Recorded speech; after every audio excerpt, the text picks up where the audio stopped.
Hi, thank you for joining us for another episode of Gateway of Hope. Today, our show is called Suicide Awareness. It's going to be another uh, two episode show, and we're really just doing this because this is Suicide Awareness Month. So we really want to bring this out to the community and all over the world. Um, Currently, there's about 720,000 people that die by suicide worldwide every year. Worldwide, it's the third leading cause of death. Here in the US alone, in 2022, 49,476 people died by suicide, and another 1.6 million attempted suicide. Um, there has been about a 62% increase in suicide since 2007, and a huge increase for children from the age of 5 to adolescence. Um, those numbers are super high, especially when we think you look at a little child and why would they want to commit suicide? It makes you wonder what it is that they're dealing at home. Um, these numbers, it's a general, but it doesn't really show how many of these people have committed suicide because they are in domestic violence situations. There is a link between domestic violence and suicide. Today, we're going to have, for the first part of the show, we're going to have a guest speaker, Miss Lynette Dominguez. She's going to be sharing her story, and her daughter's story. Hi, Lynette. Hi, thank you, Daniela. Just wanted to say I'm very honored to be here, and thank you very much for letting me tell my story. I feel like it's important to get the word out because I am the surviving mother of my daughter who took her life in June 8th, 2018.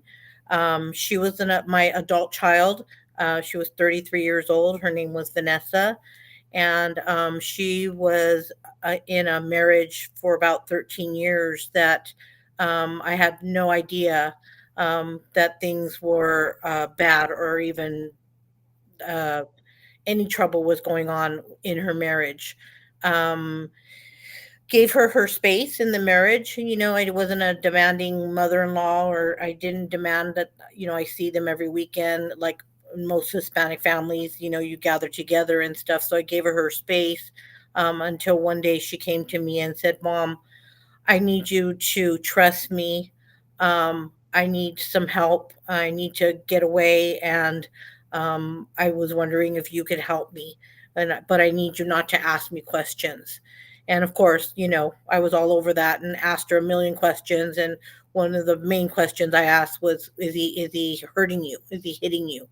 Is he, abusing you physically?" And she said, "No, Mom, it's not anything like that. You just need to trust me." And she says, you can't ask questions. You have to just trust my judgment." And so I was okay with that, because I did trust her, and she grew up in a Christian family, a Christian home. She did give her life to the Lord when she was in high school, and she was a big advocate for the Lord until she, grew up and then eventually got married, and then she was anti God. So we didn't really see any signs or anything. When she split up, I helped her get her own apartment. She was living separately from him, and things were going okay. She was getting ill quite often, and I kept questioning her and telling her, something's eating at you. I know I'm your mom. I know I need to know what it is. And she kept telling me, "No, Mom, I can't tell you. You just have to, you trust me." Anyways, on June 8th, 2018, I got a phone call from a friend of hers and telling me that she just wasn't right in the morning, texting and doesn't make any sense. She wanted to know if I could go to her little place where she had started residing from, separate from her home, and check on her. So I did. I got there, and anyways, I knew in my spirit something was wrong. I did a welfare check on her, and the police came. We couldn't get into her home. everything was intact and in place. Her house was clean. She had her purse and everything on her bed. Her car was in the driveway. And, but in my spirit, I just knew there was something wrong. Anyways, needless to say, I was the first one to find her. And she had committed suicide in her garage. And didn't want to believe it. You know, I was devastated. I fainted several times. I just I couldn't wrap my mind around it. I had no idea at all that she would result into doing something like that. The day after, the neighbor called my sister and told my sister, you know, I need to talk to your sister. We need to talk. Anyways, to get to the bottom of the story is I had no idea that she was being threatened and verbally abused by her husband, and he was having her think that she was mentally ill. He was telling her that she needed to go to the doctor, she needed to be put on medication. She was having flashbacks, and she wasn't sure if it was real or if it really happened or if it didn't happen. And he was trying to convince her that it didn't happen. He was for I don't know how long, because I don't know the end of the story. She never told me. She never left any clues or anything. She didn't leave me any note or anything, but she was being drugged by him. She was being given the date rape drug during certain times of their lives when they would have gatherings for UFC parties or Clippers, because he was big into the Clippers, or football, baseball, any type of sporting events that they had at their home. And he was administering the date rape drug without her knowing. And unfortunately, he was having his very good friend and actually another friend that used to live with him, that grew up with him, he was having them rape her repeatedly. So he knew about it. He would watch. I later put the puzzle together, the pieces together.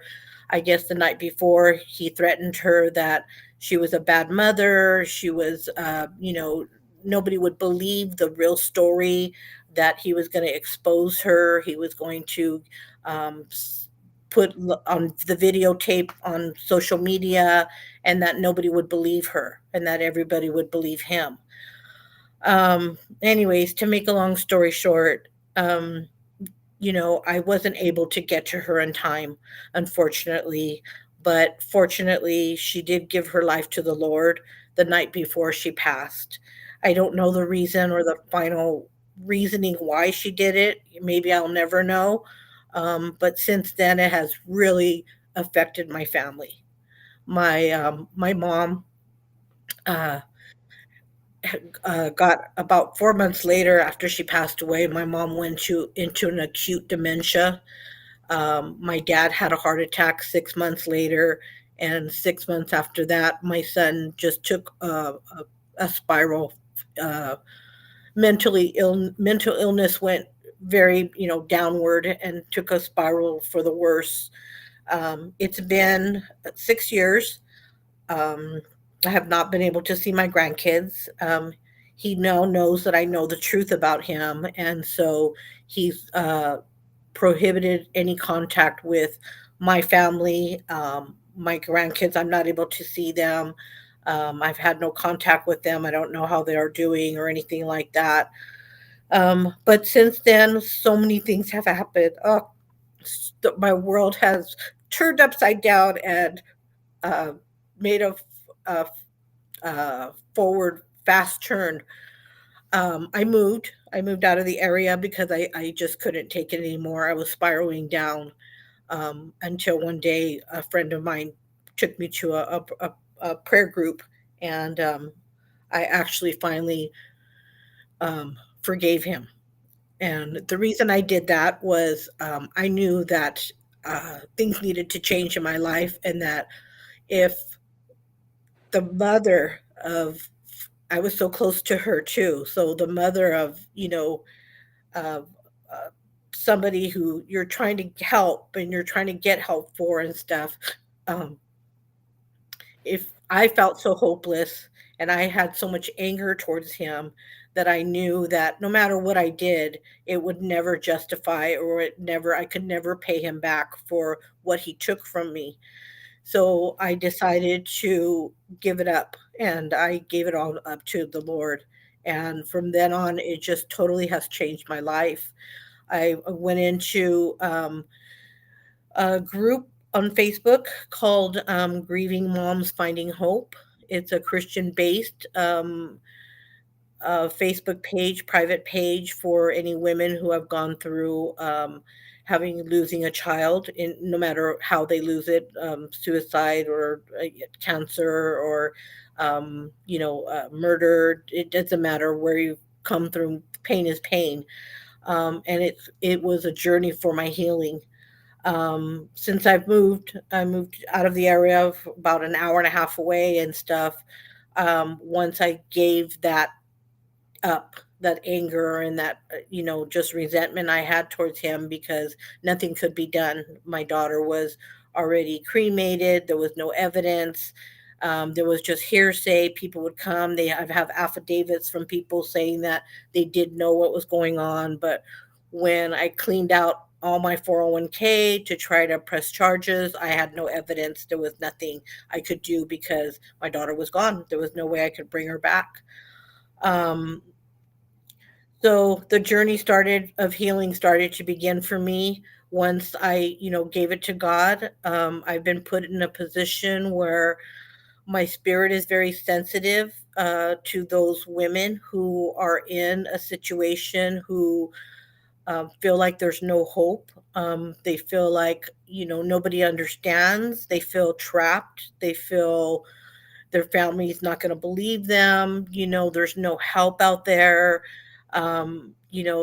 It's not just the physical abuse, and you can heal from that, but the mental portion of it was just so horrendous. And gathering information that I've had, from her things, the way that he manipulated her and talked to her and, brought her down, very narcissistic.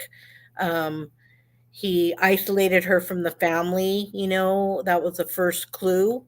Um, Also, things that he said to her, manipulating her, making her feel like she wasn't good enough. She wasn't good enough to be a mother. She didn't have the right knowledge, education, background to be everything that he wanted her to be. And so she started believing this. And so when I meet a woman, or when I've met several women in the line of work that I'm in, um, I don't look for it. It's just totally by God brings these women to me. And I've been able to help. I work at a school, so I've been able to help quite a few, more than close to a dozen women from committing suicide. I've been able to help them find help through different means, whether it's through therapists, through the church, through, actually just getting away from them in the middle of the night. I've actually gone to the hospital and, you know, talk them through that portion where they're actually tried to take their life, but that if I live, I'm still going to do it again, and I'm going to try again until I succeed, and I'm able to kind of talk them through that.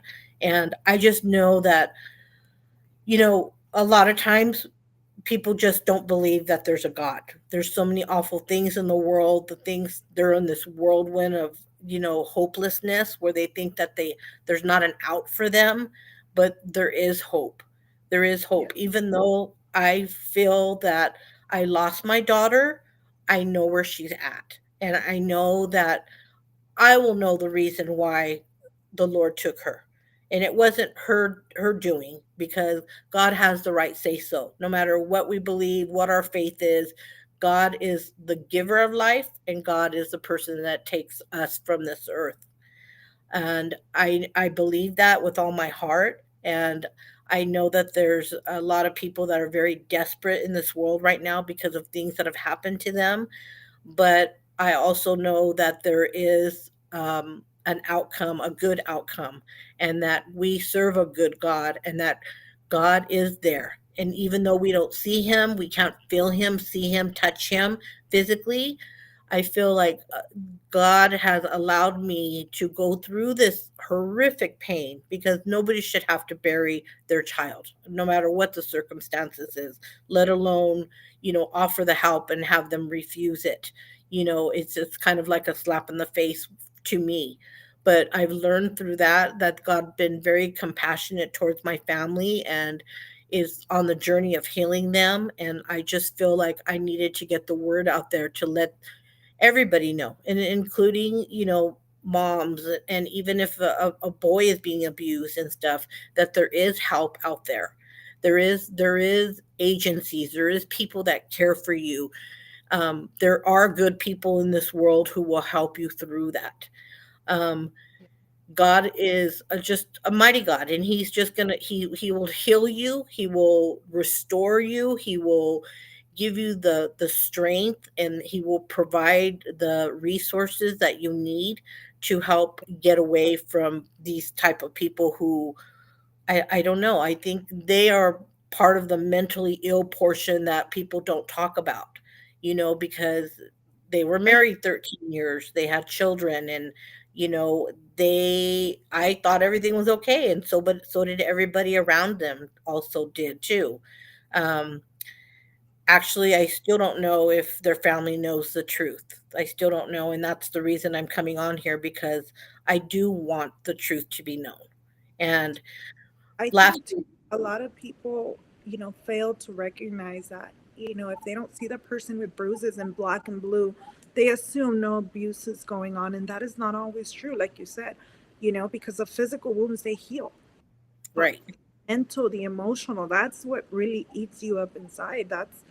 That's what really is so much harder. Especially when you have someone that is constantly telling you you're no good, your kids are better off without you. You start to believe it. You're so belittled and broken down that you start to believe it. And so a lot of the times, and I know this because I tried to commit suicide myself, it's not that we do it because we truthfully don't want to live anymore, but it's that we can't continue dealing with that situation. If my kids are going to be better off without me, well, I want the best for my kids. Or, I cannot deal with this anymore. The pain is so great. I can't bear it anymore. Please know that there's hope out there. We could heal from our wounds. We can get out of these situations by the grace of God. I was lucky enough that, well, not lucky because God doesn't create coincidence, but my mom found me, in my ordeal. And so I was in a coma and I recovered. And by the grace of God, I'm here. And, I'm in hiding, but I'm here and I'm alive and my kids are with me, you know. So please know that there's a way out. Reach out to someone that you trust to get out. Talk about it. The pain is only there for a while when you surrender to God. Mhm. He is the God of all comfort. Sister Lynette actually has a scripture that she wanted to read about that. I don't know if you want to share it, but Sure. go ahead. Do you have it ready or? Go ahead. Let me get it ready. Okay, I go ahead.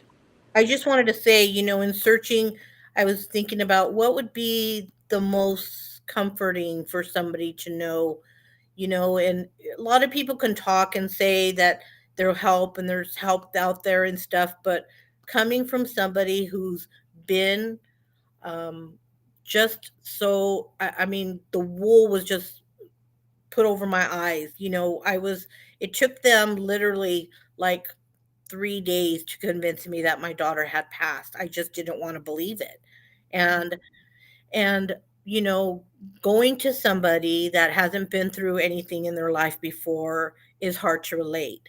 But when you can relate to somebody that has been through the pain, the suffering, the agony, night after night, day after day, what you're going through and stuff. And I feel it, and God allows me to feel their spirit. So when the women approach me, I tell them, you have no idea. Even though I may have a smile on my face or you may see me laugh, you have no idea the pain that I've gone through. And God gives me that sensitive spirit. And so I wanted to give you the scripture, and hope that it just resonates with you. It's in Second Corinthians 1. It's verse 3 and 4. It says, "Praise be to God and the Father of our Lord Jesus Christ, the Father of compassion and the God of all comfort, who comforts us in all of our troubles, so that we can comfort those in any trouble with the comfort of ourselves that we received from God." And I really feel like, yes, I did go through a lot of pain. Yes, I it was the worst pain I've ever endured in my life. I didn't think I was going to survive it. Losing a child and the way I lost it, and, not able to going to her to get there in time to find help, or to, tell her, or to be able to explain to her that, we can do this together. I love you, and there is help out there, which she had no idea. She probably thought she was the only one in the whole world going through this. And I'm sure there's thousands and thousands of women and men who go through this. And Yes. um, I'm just so grateful that um, I'm able to get over the hurt, and that God comforted my soul and comforted my spirit. And I'm on my journey of healing. And I want to talk to and reach out to as many people as I can to let them know that there is a God of hope. God does heal. God does restore. God will bring back my grandchildren. I truly believe that. I pray for them every day. I have family members, friends praying for them. Anybody who hears my story, it's like, we can't even understand how you survived it. And sometimes I think that to myself, and I'm like, why, Lord? But when I talk to those women and I see and I can direct them, and I can relate with them, and they know, and they grab my hand and say, wow, I can't believe you're still here talking about it, and you have a smile on your face. And and I miss my daughter every day, but I know she's in a better place, and I know that God, there's a purpose for us being here, and all of us have an assignment. uh Right. all You of us have. Go with ahead. with God, when we surrender to God, right, we can bear all things because we can rely on Him for everything, and had it not been for God, I'm sure there's no way you would have gotten through this. And like you say now, sit here with the smile on your face. You know, what can hurt us the most as mothers, except for the loss of our child? But yet you're saying it here because you're not grieving without hope. You're gonna see your daughter again. Yep. She's no longer hurting. You know, Hmm. that's all because of God. Hmm. And that's the only way. I mean, without God being in my life and having my faith to hold on to, I wouldn't have survived. There's no way I would have survived. Right. It's just when people say they hurt or they have a hurt, I had a physical, mental hurt that was so unexplainable. I mean, even worse than childbirth. I can't even explain it to you. My whole being hurt because, your child's a part of you. They were in you for 9 months, and they're a part of you. And so when you lose a child, especially to domestic violence, or, any type of unfair murder or something like that, I mean, pain is pain. But when it's something that there's no justice to, all you can do is give it to God, because He is a just God. He is the one that will comfort you. He is the one that's going to, you know, help you. My family says, "Gosh, you're doing better than I am," and I truly believe it's because I still just relied on God. That's the That's only answer I have. You were obedient in forgiving, because a lot of people like can't even comprehend as a mom, how do you forgive the person that hurt your child to the point that she is now dead? But you were in for him, but because that word wanted you to do. And so he blesses that. Yeah. God honors that, you know. Hmm. And I feel like God did honor that, and that's why He brings certain people to me. Like, just a few months ago, I had a young girl in my car, and she told me, I have to tell you something. And I said, okay. And she said, I know you don't know me and I don't know you, but I don't even know why I'm telling you this. And she said, I was with my boyfriend for many, many years and stuff, and I'm with a new guy now. And she says, after this car ride, she says, I'm going to take my life. And I said, "Oh my gosh." So I literally pulled over, got in the back seat with her, and told her my story about my daughter. And I told her, there's something more for you, that God has a plan for you. I don't know what it is. I can't explain it to you, but this is do you believe? I said, "Why would you be in my car? Why would you be telling me this? Why would you feel compelled? I don't know you. I didn't even know her name." And she told me, after this ride, I was gonna go take my life. And we talked, I prayed with her, and I told her I was bawling, and she was bawling, and I said, "Look at my face." And I said, "Every day I suffer." But I said, "But Sure. I know." I believe it's your beautiful daughter's story. It keeps helping those and giving hope to those that are broken. Um, I'm going to have to cut you short, but this is the end of our show, the first episode of our show. I thank you so much for Oh, coming. thank you. I Your appreciate it. story, continue giving people hope. Please reach out for help.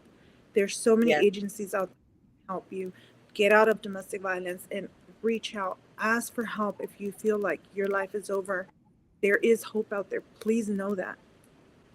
Thank you guys, and we'll see you guys.